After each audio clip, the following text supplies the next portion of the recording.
Hello friends, welcome to my YouTube channel arts students corner. आज मैं आप लोग के लिए एक वीडियो लेकर आ गई हूँ कोल्ड वॉर एरा का, जिसमें कि मैं आप लोग को एक्सप्लेन करके बताऊँगी ये चैप्टर, मतलब बहुत कम टाइम में और नोट्स के थ्रू। इसके पहले मैंने जो वीडियो बनाया है उसमें मैंने आपको बुक में लाइन बाय लाइन एक्सप्लेनेशन करके बताया है, सारा एक एक वर्ड का मीनिंग बताया है आप लोग को। इस वीडियो में मैं आपको संक्षेप में इस चैप्टर के बारे में बताने जा रही हूँ, और ये हिंदी मीडियम और इंग्लिश मीडियम दोनों लोगों के लिए होगा। सो बिहार बोर्ड वाले और सीबीएसई वाले दोनों लोग इसे देख सकते हैं और समझ भी आएगा। सो आई होप आप लोग की ये वीडियो अच्छा लगेगा, समझ आएगा। अगर अच्छा लगे तो लाइक कर दीजिएगा, अपने फ्रेंड्स के साथ शेयर कर दीजिएगा और चैनल को सब्सक्राइब करना मत भूलिएगा। चलिए बिना देरी के शुरू करते हैं। देख सकते हैं आप लोग, यहाँ पे हाईलाइटेड है येलो से क्यूबन मिसाइल क्राइसिस, जिसका कि मतलब होता है क्यूबा मिसाइल संकट। ये मैंने आप लोग को लाइन बाय लाइन एक्सप्लेनेशन बता दिया है, यहाँ पे लिखा भी हुआ है, तो इतना तो आप लोग समझ ही जाएंगे। सो इस टॉपिक में हमें ये पढ़ना है कि कैसे क्या कहा गया क्यूबा मिसाइल क्राइसिस, आखिर क्यूबा मिसाइल क्राइसिस था क्या। पढ़ लेते हैं हम लोग। Cuban missile crisis made the whole world suspicious by creating clashes between the two super powers, the USA and the USSR, namely the cold war. देखिए, जो भी हुआ कोल्ड वॉर, वो मेनली टू सुपर पावर्स के बीच में ही हुआ। एक था यूएसए, दूसरा था USSR, United states of America, और दूसरा यूनाइटेड सोवियत यूनियन यानी सोवियत संघ। मेनली ये टू सुपर पावर्स थी उस टाइम पे, बिकॉज इसके पहले वर्ल्ड वार हुआ था, उसमें बाकी के जो भी कंट्री, मतलब सुपर पावर्स टाइप जिनके पास पावरफुल कंट्रीज़ थे, वो सब उनका हालत ख़राब हो गया था, एकदम पस्त हो गए थे वो लोग। वर्ल्ड वार की मार झेल रहे थे लोग, वर्ल्ड वार 2 की।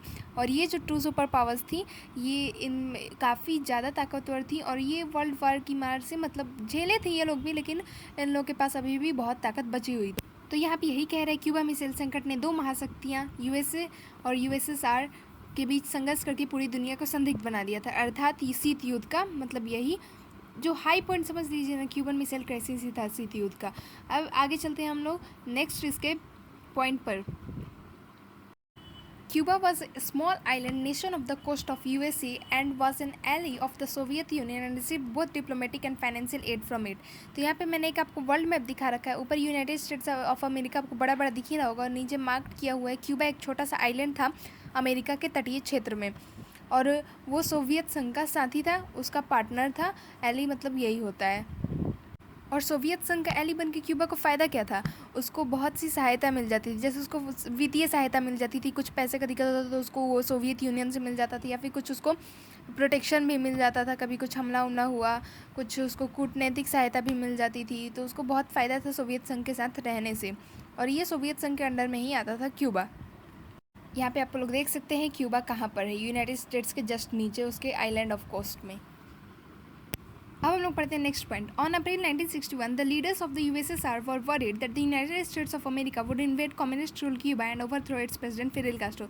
अब हुआ ये कि 1961 की अप्रैल में, ये याद कर लीजिएगा, 1 मार्क्स क्वेश्चन में आ जाता है, सोवियत संघ के जो भी नेता थे उन लोगों को ना अब मतलब डर सताने लगा कि अब तो यार यूनाइटेड स्टेट्स क्या करेगा कि क्यूबा पे हमला कर देगा, और वहाँ के जो प्रेसिडेंट हैं, राष्ट्रपति फिदेल कास्त्रो, उनको हटा के खुद का शासन वहाँ पे बना लेगा, यानी कि फिदेल कास्त्रो का तख्ता पलट हो जाएगा। तो ये डर सताने लगा अप्रैल में सोवियत संघ के नेताओं को। तो अब किया क्या उन्होंने, अब सोवियत संघ के जो हेड थे, जो लीडर थे, निकिता क्रुश्चेव, उन्होंने क्या किया ये मैं आप लोग को बताती हूँ। तो इन 1962 the leader of the Soviet union Nikita Khrushchev placed nuclear missiles in Cuba for converting it into a Russian base. तो यहाँ पे निकिता क्रुश्चेव ने किया क्या कि क्यूबा को एक रशियन बेस में बदल दिया, वहाँ पे अपना एक अड्डा बना लिया उसने, वहाँ पे अपने परमाणु हथियार तैनात कर दिए कि अब आओ अमेरिका, तुम कैसे इस पर हमला करोगे, कैसे इसको कब्जा करोगे इस पर, अब तुम करके दिखाओ। कब किया उन्होंने, 1962 में किया। तो वहाँ पे उन्होंने परमाणु मिसाइलें तैनात कर दी, उसको एक बिल्कुल रूस का अड्डा बना दिया। और अब क्या हो गया इससे फ़ायदा सोवियत यूनियन को कि अब वो यूनाइटेड स्टेट पे और नज़दीकी से हमला कर सकता था, नज़दीक से हमला कर सकता था, और पहले के मुकाबले 4 गुना ज़्यादा उसके जो भी शहर थे उनको बर्बाद कर सकता था अब सोवियत यूनियन। अब ये तो चिंता का विषय था ना। और हुआ ये कि 3 हफ्ते बाद अमेरिका को इस बारे में पता चला कि सोवियत यूनियन ने क्यूबा पे रशियन बेस बना दिया है, तो उनके लिए तो खतरनाक ही था ये। तब उन्होंने क्या किया, ये अब पता चलेगा। 3 weeks later Americans became aware of it. जैसा कि मैंने आपको बताया 3 सप्ताह बाद अमेरिका को इसके बारे में पता चला कि क्यूबा को रशियन बेस बना दिया गया, वहाँ पर परमाणु मिसाइलें तैनात कर दी गई हैं। The US president John F Kennedy, उस टाइम पे यूएस के प्रेसिडेंट थे John F Kennedy, and his advisers try to find a solution to avoid a full scale nuclear war between the super power, but they were determined to great Khrushchev to remove the missiles and nuclear weapons from Cuba.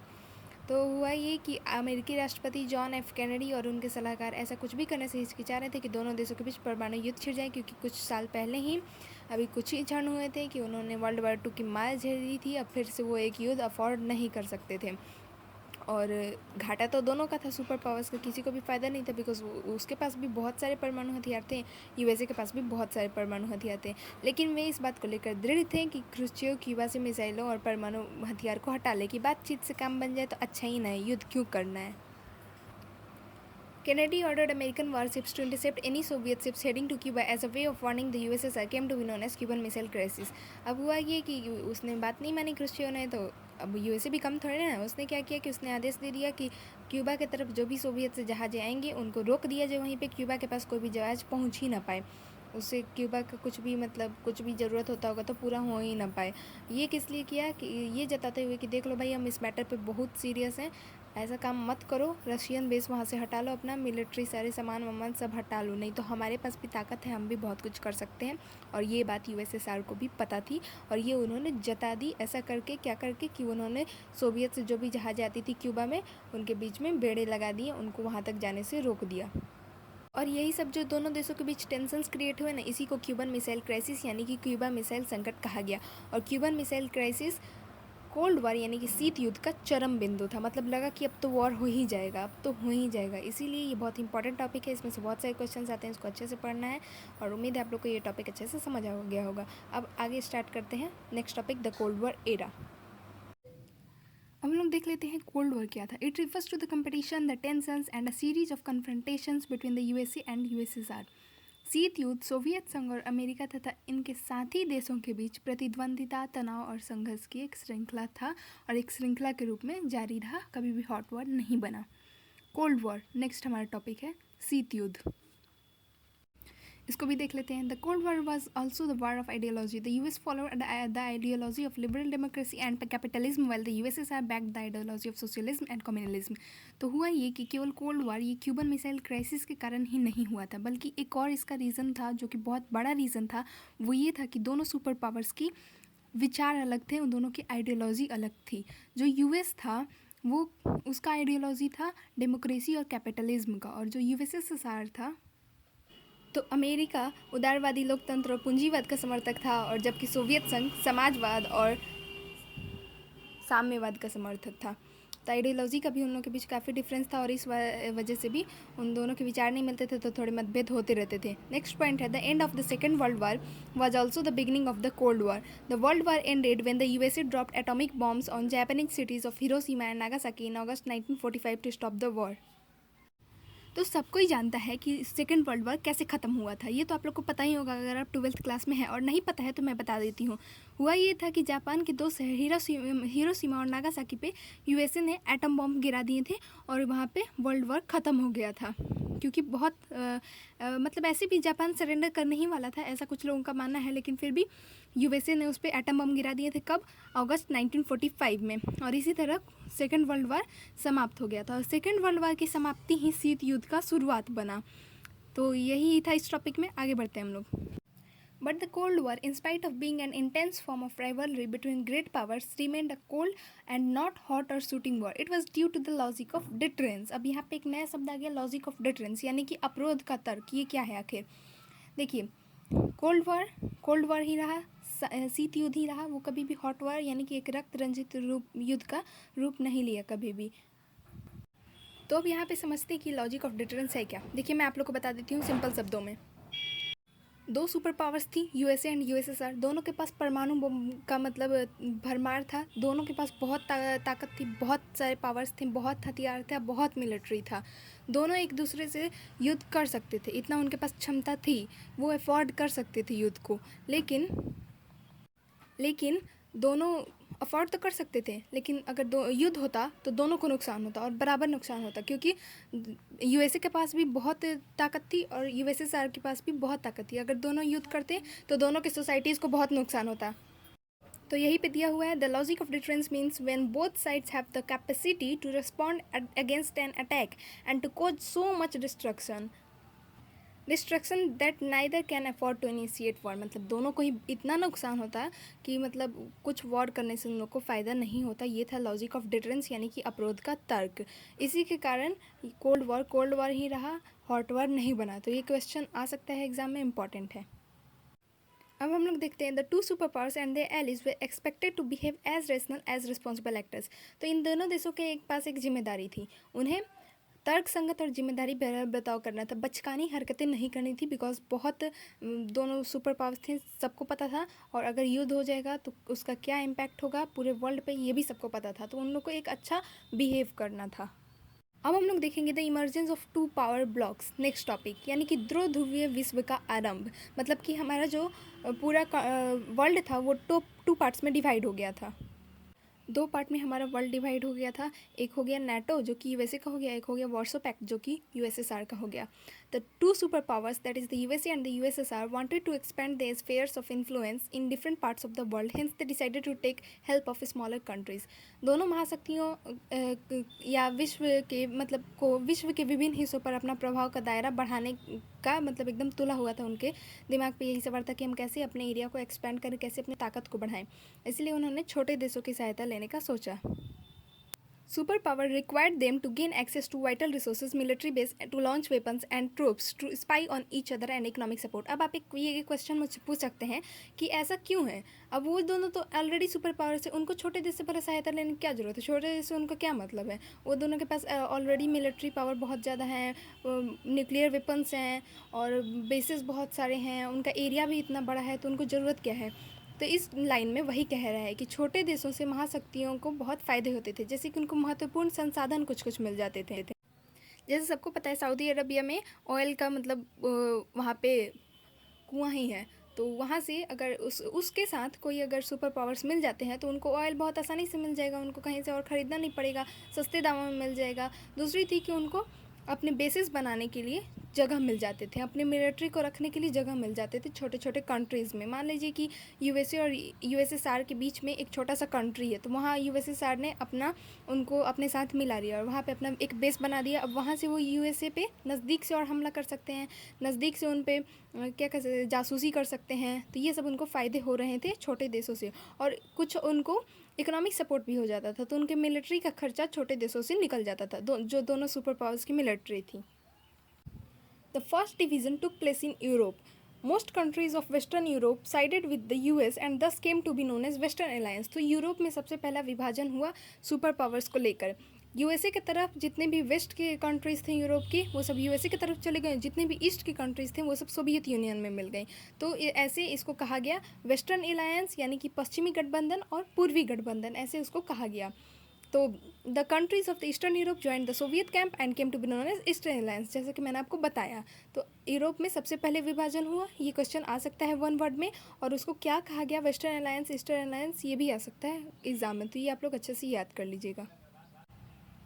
अब बहुत सारी treaties sign की US ने जब अपना western alliance बनाया, तो उसी उसमें कुछ ट्रीटीज़ का नाम यहाँ पे दिया हुआ, और उसके मेन अलायंस का नाम था नेटो, ऐसे ही। और इसका नेटो एग्जिस्टेंस में कम आया 1949 के अप्रैल में, जिसमें कि 12 देश शामिल थे। यहाँ स्टेट्स मतलब देश है।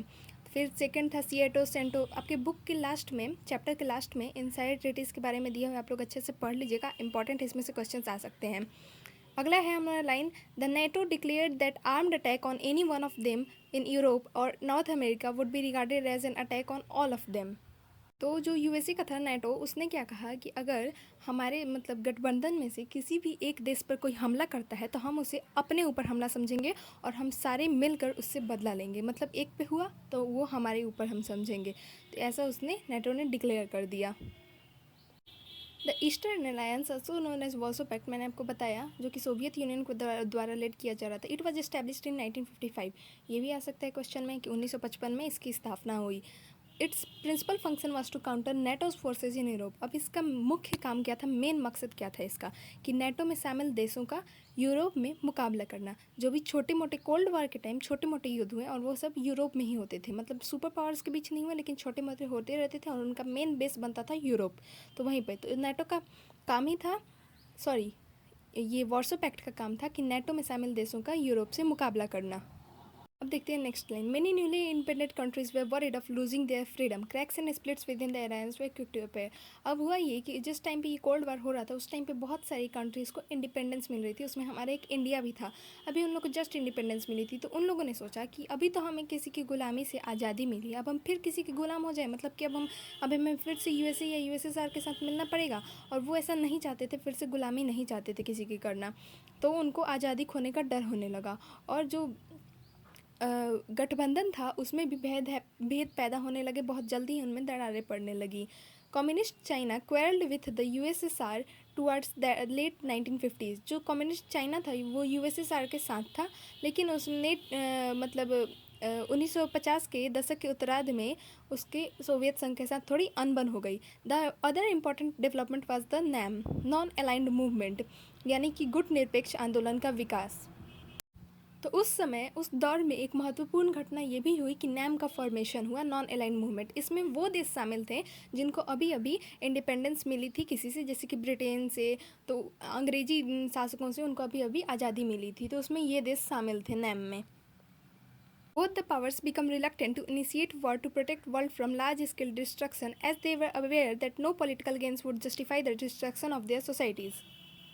अब दोनों सुपर पावर्स को समझ आ गया कि नहीं, हमें विश्व युद्ध नहीं करना है, क्योंकि दुनिया को बड़े पैमाने पर विनाश से बचाने के लिए दोनों महाशक्तियाँ अनिच्छुक हो गई युद्ध के लिए, क्योंकि वो जानते थे कि कोई भी सामाजिक विकास उनके समाज या फिर क्या कह सकते हैं उसको, मतलब घाटा ही होगा, उसके सोसाइटी के लिए नुकसान ही करेगा, क्योंकि बहुत बड़े पैमाने पर मानहानि होगी, जनहानि होगी, तो इससे बहुत दिक्कत हो जाता। तो ये 3 टॉपिक मैंने आपके क्लियर कर दिए इस वीडियो में। उम्मीद है आप लोग को समझ आया होगा, अच्छे से मैंने एक्सप्लेन किया है। और नोट्स ये आप लोग नोट डाउन कर सकते हैं, वीडियो को पॉज करके, बहुत इंपॉर्टेंट है। मैंने इसमें सारी इंपॉर्टेंट लाइंस कवर कर दी हैं। उम्मीद है आप लोग को वीडियो अच्छे से समझ आया होगा। अगर अच्छा लगा हो तो लाइक कर दीजिएगा, अपने फ्रेंड्स के साथ शेयर कर दीजिएगा और चैनल को सब्सक्राइब करना मत भूलिएगा। और मेरे नेक्स्ट वीडियोस देखते रहिएगा, आपको प्लेलिस्ट भी मिल जाएगी मेरे चैनल पे। Thank you for watching the video.